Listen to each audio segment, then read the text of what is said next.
animal disease. And Cecilia's work is very poignant, I think, at this moment. She's been looking at avian influenza and the dangers of having avian influenza circulating in livestock systems. So she's going to give us some background about that particular process in the context of Chile. And then after that, we're going to hear from Maria Costa, based in Scotland, who's going to talk us through the work she's doing in the pig sector. So we're going to have probably about 15 minutes from Cecilia, followed by a talk from Maria, and then there's going to be an opportunity for questions. And I'd encourage everybody, if you've got ideas or thoughts as Cecilia and Maria are talking, please put them into the chat so we can sort of kind of organize things. So Cecilia, with that, I'm going to give you the floor. So if you want to share your screen, and go ahead, and I'll let you know if the slides have come up. Okay, thank you.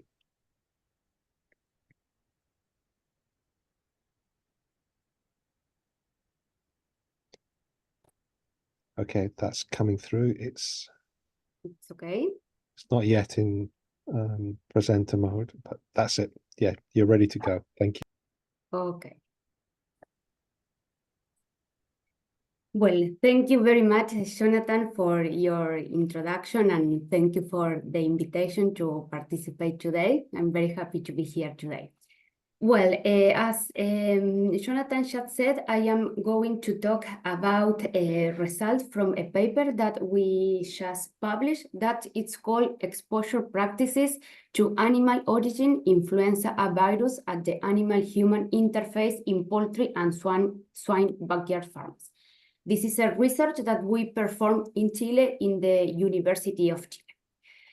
Well, as an introduction, I want to talk about backyards in Chile. Backyards are small-scale family farms that share some common characteristics. So usually we have multiple animal species that are present. The most common one are swine and poultry species. And another characteristic that is very important in the context of this research is that backyards usually implement very low biosecurity measures. So sometimes even biosecurity measures are directly absent. So it's very common that the healthy status of the animals is unknown and that there is no management of animal diseases. And also it's very common that there is a close contact, mostly for the confinement of the not permanent confinement of the animals. Is very frequent, the contact between poultry and swine and wild birds. So with all this introduction, it makes backyards a very relevant animal-human interface to be studied in terms of possible exposure of people to influenza virus or zoonotic pathogens that can be circulating in the animals. Well, regarding the evidence of circulation of influenza in Chile, we have plenty of evidence about circulation of influenza both in wild birds and in backyard animals.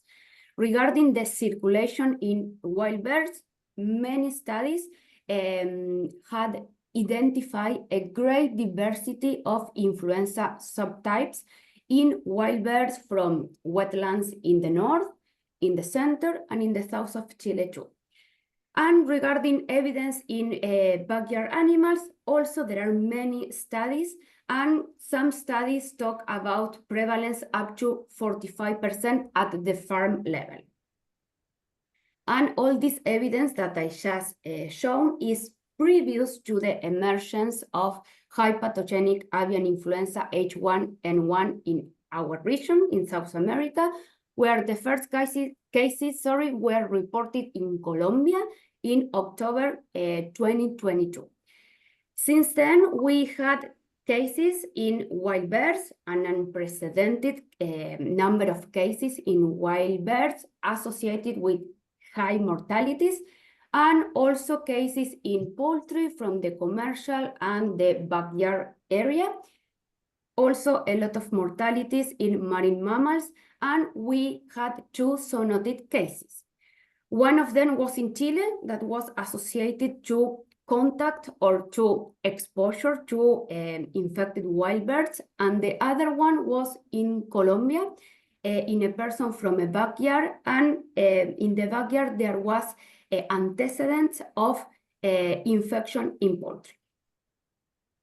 So, with all this introduction, the objective of this study was to characterize the contact patterns between people and backyard animals and to estimate the risk of human exposure to animal origin influenza A virus in backyards. So for this, we enrolled 101 backyards, and we selected the backyards based on the proximity to selected wetlands. So we selected important regional wetlands with high congregation of wild birds, and we enrolled the backyards in the proximity of these wetlands. Yes, so our target population are backyards located very close in a 3 to 5 kilometers area from wetlands. So in this sense, the backyards that we selected are at a higher risk of influenza positivity due to the higher contact between poultry and wild birds that are the reservoir of the virus. In each backyard that we visit, we visited periodically, and we performed two main activities. One was collecting swabs from the animals in order to estimate prevalence of influenza in animals. And also we administer questionnaires to backyard farmers and also to household members, all the family members that were present and agreed to participate, in order to investigate the contact patterns between them and backyard animals. Going to the results, we found in the whole study period that was from winter 21 to spring 22, we found a 10% prevalence at the farm level, what means that 10% of the visited backyards had at least one positive animal in at least one of the study visits. And this prevalence ranged from 0 in some season to 17%. That was the highest prevalence that we found. And it's very important to remark here that this is occurring in a context of very low implementation of biosecurity measures. I'm not showing this data now to be in time in the presentation, but we found low implementation of biosecurity measures, and a very important thing is that we did not find any variability in this characteristic across the different studies areas. So backyards are very similar between each other in terms of implementation, low implementation of biosecurity levels. However, we did find a variability in terms of the economic contribution of backyards to the to family economy. So here we see that the backyards that are located in urban or peri-urban areas, such as the backyards that are located in the north and in Batuco. In the north, these backyards are located very close to Arica. Arica is a big city from the north of Chile. And backyards in Batuco. Batuco is very close to Santiago. Santiago de Chile is the capital of Chile. So our backyard urban, peri-urban location. So backyards located there, we see that most of them had a negative economic balance of the backyard production. But on the other hand, we see that the backyards located in rural areas, such as the backyards located in Chali and the south. Chali is a national reserve where there are it's a wetland and there are many backyards present in the area. We see that in these rural areas, most of the backyards had a positive balance of the production positive economic balance of the production. Well, regarding the contact patterns between backyard farmers, household members, and poultry and swine, we found an extensive exposure of people to animals through participation in husbandry practices, and we observed that there is a difference of participation in these activities by gender based on the animal species that is present. So for activities related to poultry, we see a greater participation of women compared to men in activities such as slaughtering, egg collection, and all the post management of the after the slaughtering, the fairing, meat handling. And on the other hand, we observe the opposite for swine. So we observe a greater male participation for activities such as pen cleaning, administration of vet products, and slaughtering when we talk about swine husbandry practices. And in terms of the characterization of these practices, so in which way people carry out these activities, we found a great implementation of hand washing, and we observe a difference after the onset of COVID-19 pandemic. So this study started after the onset of COVID pandemic, and in studies that our same group, research group, performed before the pandemic, we didn't have that much implementation of hand washing. So we think these results suggest that there is an effect of all the preventive measures implemented around the COVID pandemic. And on the other hand, we found very low implementation of any protected personal equipment, such as the use of masks or the use of gloves, or even the use of boots and any special clothing when handling the animals. And finally, we used all this information in order to estimate the risk of exposure to influenza virus for each participant. So for this, we assign a probability of zoonotic transmission to each activity that people reported. So this probability was based on the nature of this activity, if it involves direct contact, indirect contact, so on. Also, we use the implementation of protected personal equipment, and we consider that implementation as risk reducers. And also, we consider the frequency in which the person reported to perform this activity. So after that, for each participant, we sum up the risk associated to all the activities that the person reported to perform in a 6-month period. So basically what we are modeling here is contact rates. And we investigated which factors are associated with this risk. We investigated factors that are related to people and factors that are related to backyards. What we found is that the risk of exposure is higher for older people, for people that receive less years of education, for people that do not work outside the backyard, so that they do not receive a monetary salary for working outside the backyard. And also, we found that this risk was higher in backyards where the monetary value of the backyard production was higher, and also in backyards where a higher proportion of the whole production was destined to household consumption.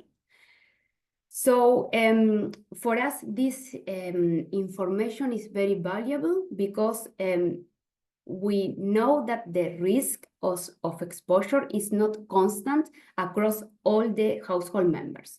And with this information, we can identify people and backyards that are a higher risk of exposure.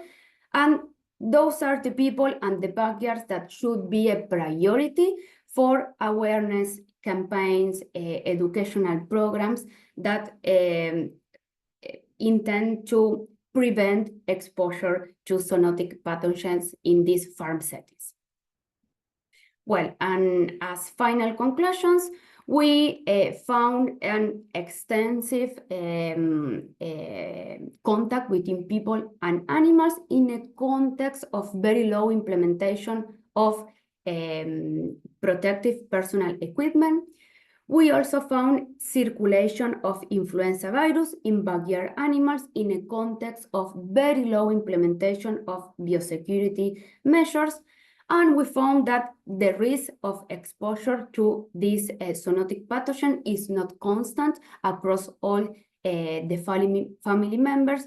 And we identify which are the characteristics that make this risk higher and should be a priority for preventive programs. And well, thank you everybody for the attention. This is the final of the presentation. Here are some pictures of all the research group from the University of Chile. Well, thank you very much. I will be happy to continue the conversation after Maria's presentation. Thank you. Thank you so much, Cecilia, for an excellent presentation. And also thank you for getting up very early this morning to give us. Cecilia's sitting in Buenos Aires this morning, so she's been encumbered with getting up quite early to do that. So it's excellent. As I said to you before, please put your questions or queries into the chat and we can have a discussion at the end. So I'm going to pass to Maria now. Maria and I are both involved in a project called DECIDE. And Maria's going to talk to us a bit about the kind of tools that she's developing in that project. The floor is yours, Maria. Please go ahead. Thank you. I think you can see my screen now. Is that right? That's correct. Yeah. Yeah. Okay. So yeah, thank you, Jonathan. Yeah, today I'm going to talk a little bit about a tool we've been developing within the project called DECIDE, which allows us to look at meat inspection data at the abattoir. The outline of the presentation is a little bit obvious. We'll just cover, for those who are not so familiar with it, what is exactly inspection data, meat inspection data, and what is the problem around it. And then we're going to go over the abattoir inspect tool, and then we're going to discuss some of the benefits and the challenges that we are facing when developing this tool, and then finish the presentation. So what exactly is meat inspection data? When the animals go to the slaughterhouse, they need to be inspected by official veterinarians before they are killed and after they are killed, so that we can make sure that all the products arising from that animal, the meat, is fit for human consumption.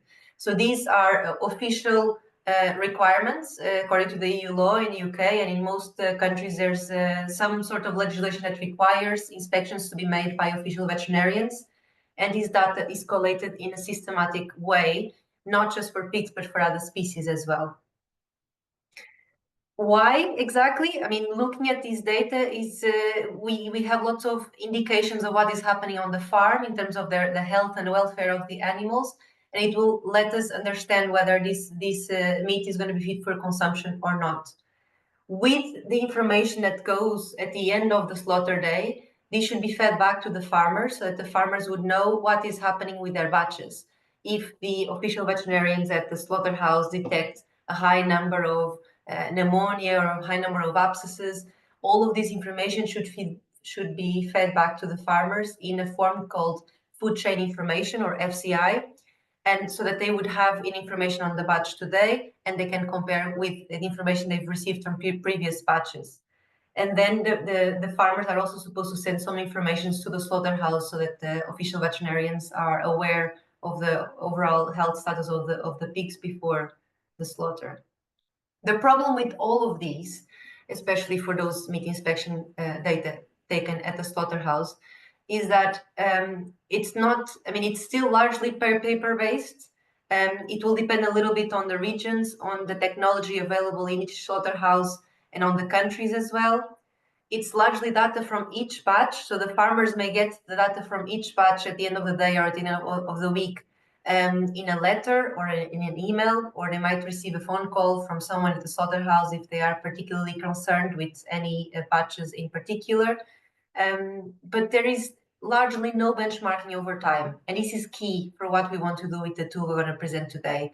So that they may get the information out of the 200 pigs they submitted today, maybe 20 had issues with pleurisy or pneumonia, but they know that for today, and they don't have a way of integrating that data with batches information from the previous weeks. And they don't know how do they fare compared to the other animals that were slaughtered in the slaughterhouse today, this week, or in the region that week, in that month.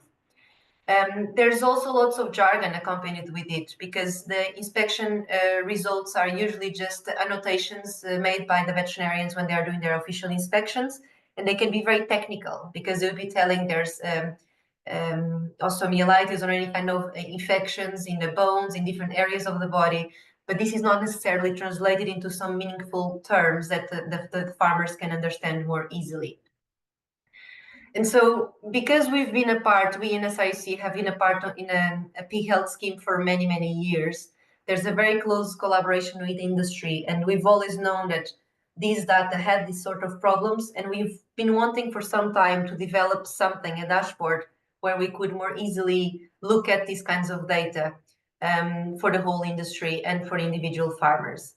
And then when we started working at the DECIDE project and the opportunity arose, and there was the funding, and there was also the teamwork with the other institutions, there's lots of different people across Europe working in the DECIDE project and developing their own tools for different aspects. It's not just pigs, it's poultry and cattle as well. And this kind of teamwork really allowed us to just go forward and decide to do a shiny app using Plotly graphs in this tool. So without further ado, we'll just go into the main features of this app.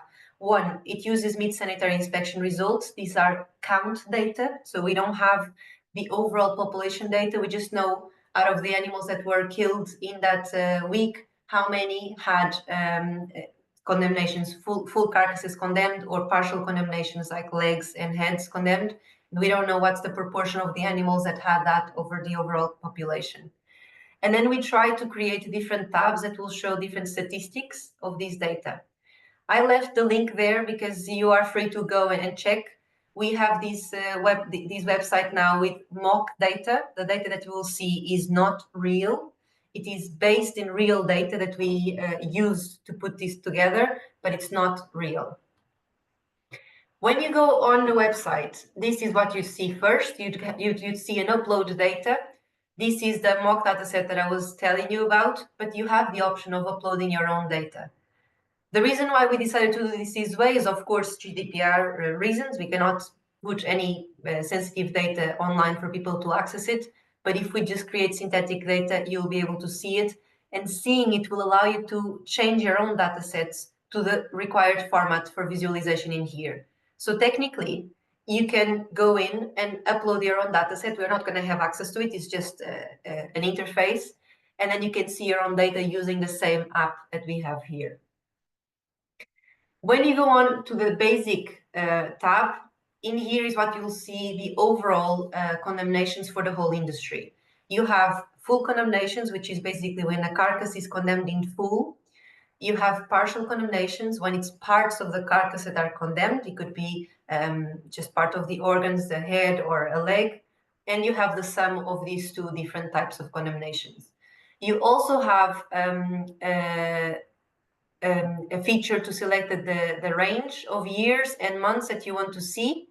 And then depending on how many years you have selected, this is of course depending on what kind of data you have to provide, or if you're using this mock data set, you'll see within the full condemnations, we see that in 2020, there was 53% almost of the full condemnations were in 2020.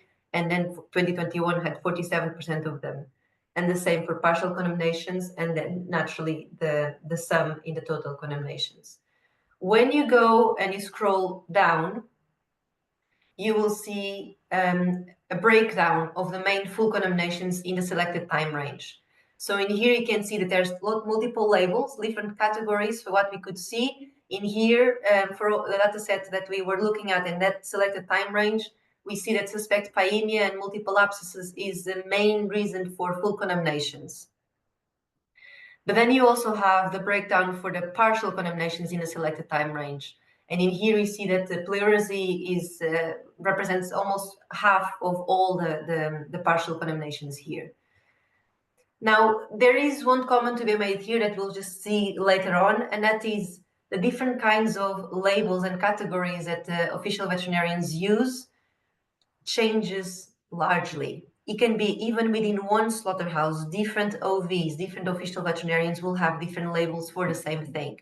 This makes it extremely challenging to be able to group these kinds of information, to plot it something like this, because in one slaughterhouse you can have something like 40 labels, and a graph with these main types of condemnations with 40 different rows is different than one that has like 10 of them. It becomes very overwhelming. So summarizing this information is really important. These plots, all of them in the app, are done with Plotly, which means that they are interactive to some extent. So you'll be able to hover on the different bars and see the specific numbers that are beneath the percentages shown there, and you can zoom in and zoom out, and you can download the plot and so on. Then if you go over to the advanced tab, you will see this is more of a benchmarking tab. You have the same three columns there: total condemnations, partial, and total numbers, which is the sum of the two of them. But in here you can select just a few farms that you want to look after. So if you are a farmer and you have 3 farms, you can just put them there, or you can put more farms, and you will see the total of the condemnations for the selected time range on the top. You will still see, for the selected time range, the top 5 farms with the highest condemnations and the top 10 producers overall. So this is not just your selection. But if you scroll down, then that's when you will see, just for those 3 farms we selected, you will see the same kind of bar plot that is breaking down the full condemnations and the partial condemnations compared to what you've seen in the basic tab. If you remember, the main reason for full condemnations was suspect pyemia in the overall industry plot, but in here for these 3 farms, polyarthritis seems to be more important. So there's a change there. And for the partial condemnations, the pleurisy is still largely the highest amount of condemnations, partial condemnations. This is only in the selected farms. And if you keep scrolling down, then you have another benchmarking graph. And this is for the top 5 full condemnations and the top 5 partial condemnations.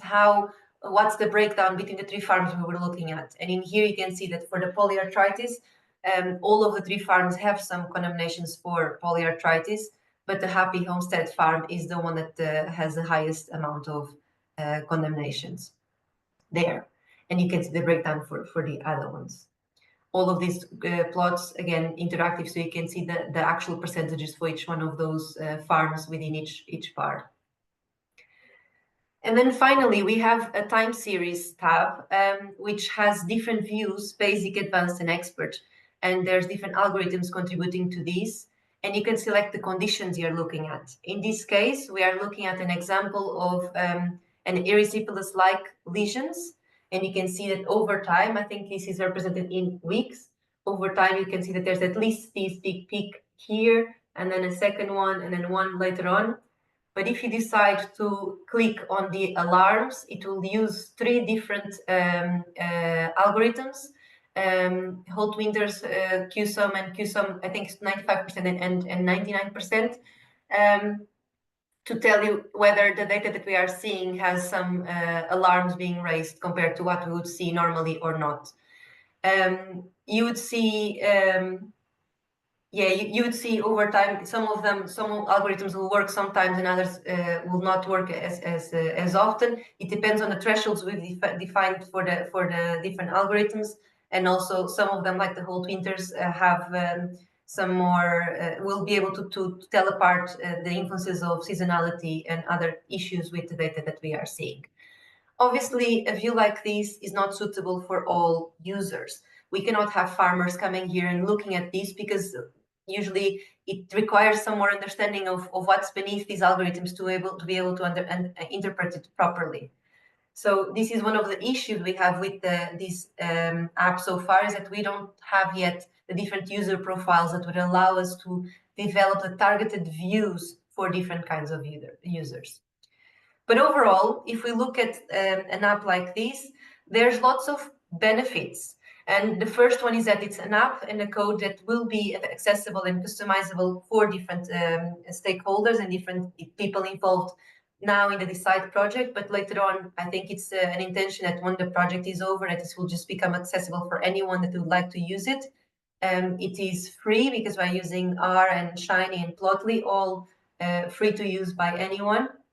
And you can just do the simplified access of it, just going on the website and uploading your own data and seeing your own data without facilitating your data to anyone else, or taking the code and further customize it and have it in your own servers and in your own systems that you want to have.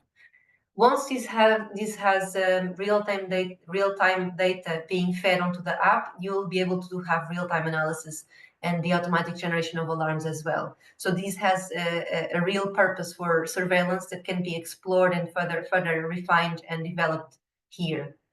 Of course, with something like this, we are hoping that we can further support the industry, because it's with this kind of benchmarking over time and compared with the industry and with their own data over time for each farm, that we'll be able to better adapt their herd health plans to tackle any issues they might come across.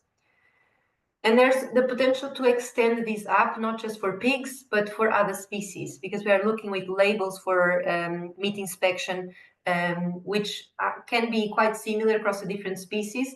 But anyway, if it is standardized and it is the data is relatively clean when it goes in, you can just plot anything. And there's also the potential to just use it in different regions, in different areas, and different countries. However, when we look at what we have, of course, we need to have fixed format. People need to have that in a format that will allow it to be uploaded onto the app. So it's not any kind of data that can be uploaded there. The app has been designed for laptops and computer screen sizes, so there is no customization for iPads and smaller screens like iPhones and Android phones in general. And this doesn't fall within the scope of the DECIDE project or of the funding that we have at the moment. If people have the code and if they have the fundings and they have the time, they can further customize it for their different technology. Another one is low user engagement. If this is not fed within a scheme that has active users and it is looking at the different kinds of things we can do with this. And then finally, the user profiles and interface. We know that some of the screens I was showing you are not the best. They're not super user-friendly, and they're not the best for the different kinds of, for the vets or for the farmers or for the industry stakeholders.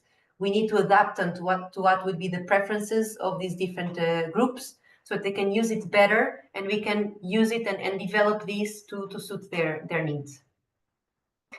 Then there's some other challenges that are like higher end and that are just a bit more worrying overall, but it's something that is not exclusive to this app or to the DECIDE project. It's just a problem just across all of us, really, across Europe and across the world. And that is data quality and reliability and data sharing agreements and GDPR. We know it's very challenging to get all of these things in place nowadays. And I've brought here a paper from a cost action that ended last year, which was called RIBMINS. It was a cost action on a risk-based meat inspection. Cost actions are just networks across Europe to work on specific themes. And this paper looks at the differences in code terminology and frequency of the findings in meat inspection finishing pigs in 7 European countries. And the results that they present are quite surprising. I wouldn't say surprising, but they're just they really show that there are really very serious differences in how we classify the different carcasses and the reasons for condemnation across different countries. And if this is something that is just so overwhelmingly stated in a paper like this, then obviously it cannot be just us with one single app to solve this issue, but we should instead be looking at ways of solving it across different places. And there's a future maintenance as well. An app like this or a tool like this would require maintenance and development to make sure that it's always up to date and showing things that are relevant for the intended users. But without it being included in a specific program, then there's going to be issues with the time for maintenance. And I'll just like to conclude this, just to say that, of course, this is a very long and winding road, and we don't know where we will end up.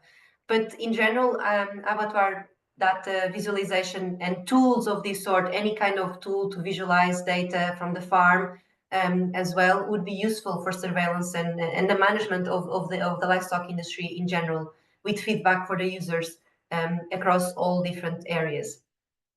This tool does offer an opportunity to look at things and try to harmonize some of the data across different regions, species, and countries, and that's where we would like to go next.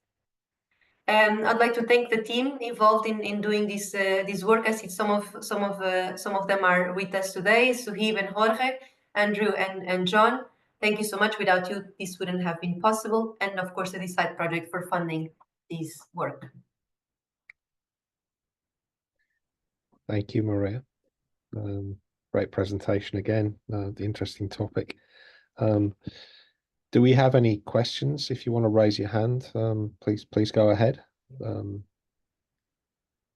while people are thinking a little bit, I do want to raise one or two things with Cecilia and Maria. But Maria, I'm gonna start with you. You talked a bit about the differences in the way condemnations are being delivered. How much work is going on with regards ontologies to actually try and bring these together and make sure we're comparing like with like and not pears with oranges or whatever in the background to this? So I think the DECIDE work package 1 is working on the ontologies and trying to harmonize some of these indicators. I'm not sure to what extent they are very focused on that, on data from the abattoir specifically. But I know there's some work on it. And I know that Liz, Alban, and the others that were working in the rib beans cost action, they are particularly invested in trying to come to a better understanding or an agreement on best practices for abattoir data in general. Yeah. And in the kind of Scottish UK context, who actually pays what the costs of condemned animals? It's usually the farmers. It's just that they're not paid. Okay. So if they send a pig to slaughter and the pig is fully condemned, they are not paid the whatever value they're expecting to get for that carcass. So all the money they've invested in raising that animal all the way from birth until slaughter, it's lost. And what happens to the condemned meat or carcass? It needs to be disposed of, incinerated. In So some it's not instances, going into the food system in any way. It's not going to. It cannot go. In some instances, some partial condemnations could eventually be used for pet food, but it's just in some specific conditions. It's not something that is widely. It's not something that is for all the condemnations. Yeah. Right. Thank you. Just waste. Yeah. Everybody's very quiet unless somebody's got their hand up and I can't see it. So I'm going to use my chair prerogative to go to Cecilia. Cecilia, you've kind of touched upon an issue that's obviously very topical with the circulation of avian influenza globally, and you presented that nicely with your overview. With the work that you've been doing in Chile, has there been any testing of people as well as the animals? Do we know what level of exposure, but also actual infection we're getting with people in these farm situations? Yes, well, we right now have a project at the human level. So in this same backyards that we periodically visit, we are enrolling farmers and household members, and we are doing a longitudinal study. So we are investigating all these risk factors, but our variable that we want to explain now is serology, positive serology in people, and also we take swabs from nasal swab from people before the influenza season, during the influenza season, so during the winter, and after the influenza season. So now we are expanding this research also to enroll people in backyards. Great. Thank you. Maria, coming back to you, given what Cecilia has explained with the kind of levels of influenza in these animals, both poultry and pigs, is there any testing of the levels of influenza in the pigs that are entering the slaughter facilities? And are there any risks that the slaughter people are actually exposed to, or even the transport people in this situation? I think it's a bit challenging when it comes to influenza at slaughter, because you may, like Cecilia was talking about, looking at the antibodies with the serology to look whether they've had that. The problem with influenza is that the antibodies will disappear not so long after. So they may be there for some months, for some weeks, but then they'll just not be there anymore. And when the animals reach slaughter age, typically, I mean, unless they were just hit by flu in the weeks or the 2 months before slaughterhouse, you will not find anything there. And then I don't think there's any risk in terms of it's only if the animals are sick when they go to the layerage. If the layerage workers are there, they might be infected. But in terms of meat consumption, they wouldn't be a risk. Yeah. Thank you. Lucia, you've got your hand raised. Do you want to unmute yourself? Yes. Hi. Well, thank you both for your presentations. And I have a question for Cecilia, actually, because I'm sorry, I missed the first 5-10 minutes of your presentation. So I just started when you were showing the graph with a positive percentage of positive farms, I think. So my question is, whether you also have data on the differences difference in the results in the percentage of positive samples in the different animal species present in the farms. Yes, we had in this graph you are talking about, I combine the results to do a backyard definition. So yep. For us, the unit is the backyard, so we consider a positive backyard when at least one sample from a poultry or from swine was positive.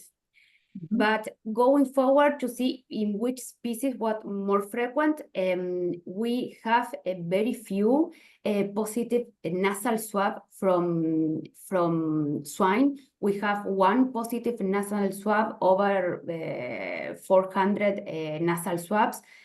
And we think that this is because the period in which we perform this study, we perform all this study during the pandemic. So as influenza is circulating in both directions between swine and people, and all the preventive measure for COVID prevent also for influenza. So influenza incidence in people was low too. So for that reason, we think that we also found a low prevalence in pigs. Okay, so okay, yes, clear. So most of the farms were positive, at least in poultry. In poultry. Yeah. And this is periodic visits. So it's the prevalence is high because we do periodic visit in the whole study area. So for us, one positive was one backyard with at least one animal in at least one visit. Mm-hmm. Yeah, clear. Thank you.